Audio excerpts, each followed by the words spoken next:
Fala pessoal, beleza? Professor Álvaro Maia do História em Cena aqui, especialmente para a sala HNV. Vocês todos estão isolados, não é não, galera? Bem, isolados, mas estudando, isolados de uma forma produtiva, certo? Vamos conquistar essa aprovação juntos, humanas na veia e, você, belezinha? Galera, ó, dá uma olhada. Hoje a aula é de Idade Média, tá ok? Lembrando que a Idade Média tem mais ou menos o quê? 10 séculos, tá? 476 depois de Cristo, queda de Roma, tá? 1453 depois de Cristo, queda de Constantinopla, mais ou menos aí, 10 séculos, tá bom, galerinha?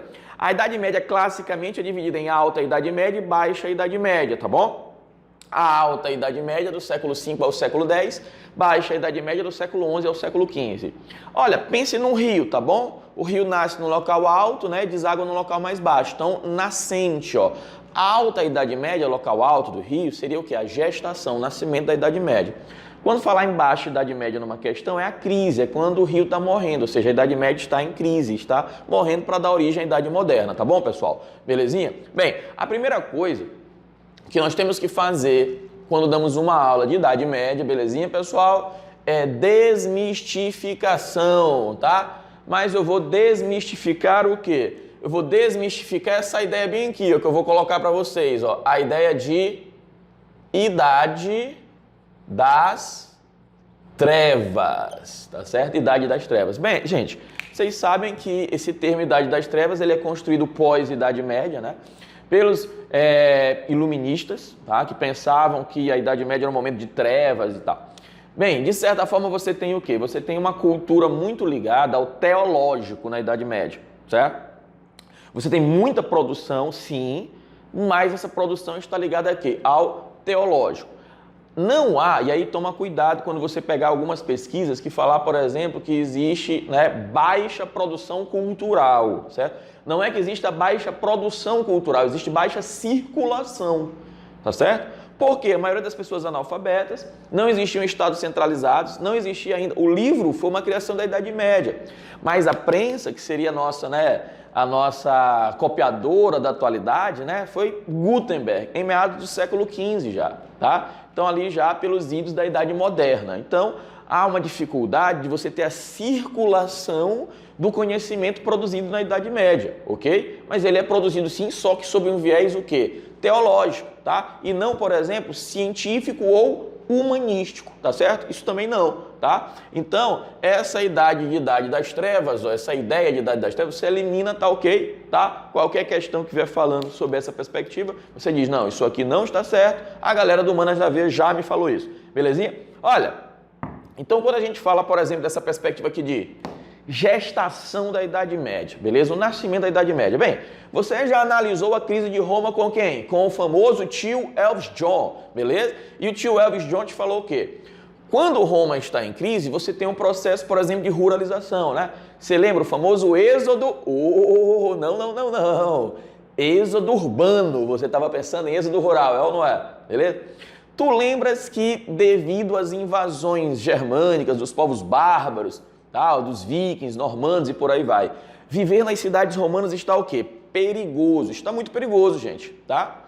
Devido à crise do escravismo, a produção ela diminui, tá? O preço dos alimentos o quê? Sobe, tá certo? Então você tem o quê? Você tem a vida urbana perigosa e cara, o custo de vida nas cidades alto. Então você tem a migração da cidade para o campo, potencializando um processo de quê?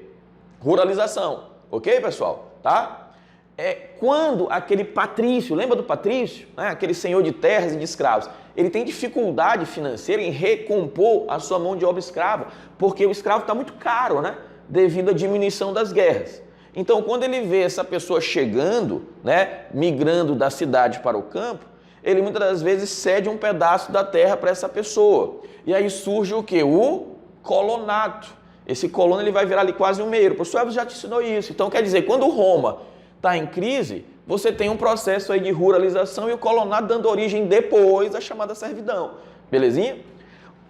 A Idade Média seria isso aqui, gente. Ó, a Idade Média seria um somatório do mundo romano e o mundo germânico, Os germânicos, os povos germânicos, quando chegam na Europa Ocidental, invadem Roma, fundam determinados reinos, eles trazem sua cultura também.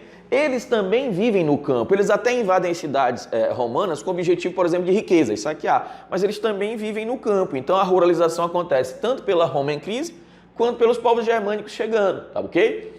Como Roma, e aí o professor Elvis já te ensinou, ela vai, no caso, o Estado vai morrendo aos poucos, você vai ter uma desestruturação do Estado, né?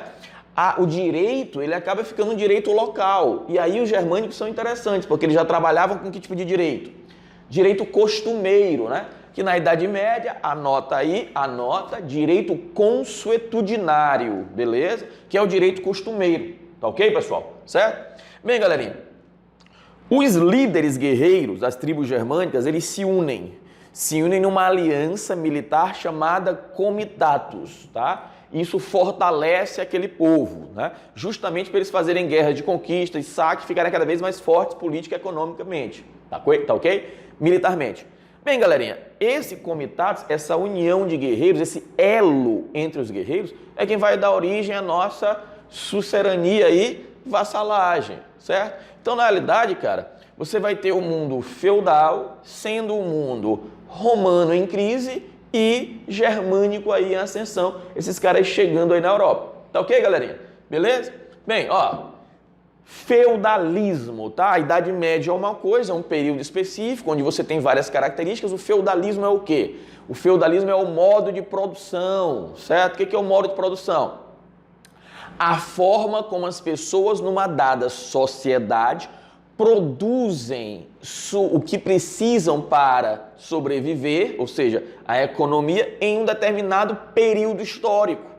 Então você já estudou a antiguidade com a gente, você sabe que o modo de produção na antiguidade é o escravismo. Só que durante a Idade Média, o modo de produção qual é? O feudalismo, tá? No modo de produção feudal, o elemento primordial é o feudo, tá? É a unidade produtiva básica, tá certo? Não coloquei aqui, não tem tanto espaço, mas faz essa observação. Feudo, a unidade de produção básica. O feudo é a terra. Gente, a terra ela é interessante. O que a terra ela dá para a pessoa? A posse da terra, ela dá status quo, mas ela dá homens também. Tá? Interessante, não dá só servos, porque você sabe, não, com certeza, eu me lembro, professor, porque o cara ele divide a terra lá, o senhor feudal divide a terra em glebas, né, em glebas, e aí ele tem os servos, mas entenda, com a terra, se eu tenho bastante terra, eu posso conseguir também guerreiros, que é justamente um ritual que daqui a pouco a gente vai falar de enfeudação. Então, na realidade, a terra te dá status e te dá também o quê? Te dá homens, beleza? Homens para trabalhar, homens para guerrear. Tá certo? Então, olha o interessante aí da questão do feudo. E, naturalmente, é nessa terra que você produz o que você precisa para sobreviver. Então, por isso é a unidade de produção básica, tá ok? A servidão, ou seja, os servos são a força de trabalho. Gente, lembrando, servo não é escravo, tá certo? O servo está ligado à terra, tá? Num contrato com o senhor feudal.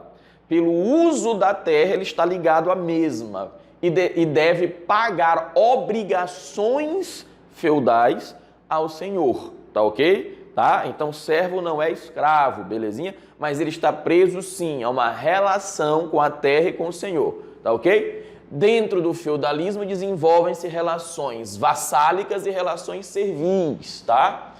Em algumas questões, gente, você pode se confundir, tá? Quando o distrator te colocar, por exemplo, o ritual de sucerania e vassalagem, e dentro desse ritual de sucerania e vassalagem, colocar, por exemplo, uma tributação, quando um deve um tributo ao outro. Bem, quem deve tributação é o servo para com o senhor. A relação entre servo e senhor não é relação vassálica, ela é relação o quê? Servil, certo? Então, numa questão sobre relação vassálica, um distrator pode ser justamente uma relação servil e vice-versa. Então, tem que tomar cuidado nessas relações, tá? Relações vassálicas entre senhores feudais e relações servis entre servos e senhores feudais, belezinha?